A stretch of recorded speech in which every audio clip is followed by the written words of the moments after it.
Apa PKI itu? Partai Komunis Indonesia. Ini ADART hasil Kongres PKI tanggal 15 sampai 17 Agustus tahun 2010 di sebuah desa di Magelang, Jawa Tengah. Setelah Kongres PKI, di masa setelah mereka dianggap bubar, mereka tetap mengadakan konsolidasi di Blitar Selatan. Mereka mengadakan Kongres yang ke-7 di Blitar tahun 1967. Kongres PKI yang ke-8 di Sukabumi Selatan, Jawa Barat. Kongres PKI yang ke-9 di Cianjur Selatan, Jawa Barat. Sukabumi Selatan tahun 2000, Cianjur Selatan 2005, di Magelang tahun 2010, di Banyumas tahun 2015. PKI, Pak. Ini jangan sampai saya nunjuk-nunjukin kertas-kertas dibilang kertas kosong lagi. Saya minta baca ya, ini bagian keamanan baca nih. Haji, sini Pak Haji.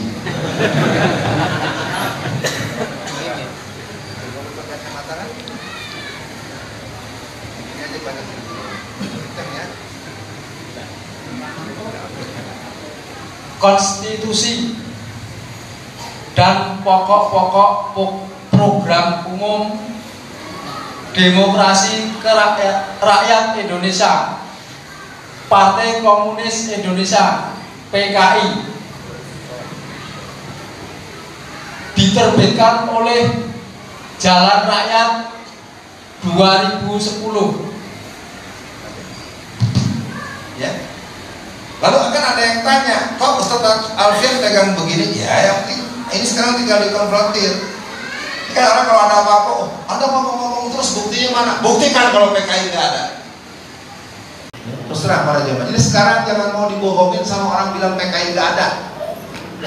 Pokoknya kalau Bapak Jenderal Yamiza Triakudu mengatakan barang siapa ada orang mengatakan PKI tidak ada atau PKI-nya mana, patut diduga PKI-nya dia. Jadi di masyarakat kalau ada yang menolak-nolak pengajian membahas PKI, berarti dia PKI atau simpatisan PKI, hak dia apa? Bahwa kita di ruangan ini datang untuk melawan musuh yang akan menghancurkan agama kita. Siap bela Islam? Siap bela Islam? Siap bela Islam? Siap ganyang PKI? Siap basmi PKI? Takbir! Takbir! Takbir!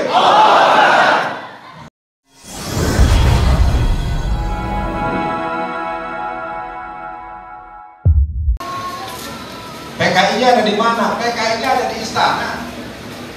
PKI-nya ada di DPR. PKI-nya ada di kelurahan. PKI-nya ada di kantor partai tertentu.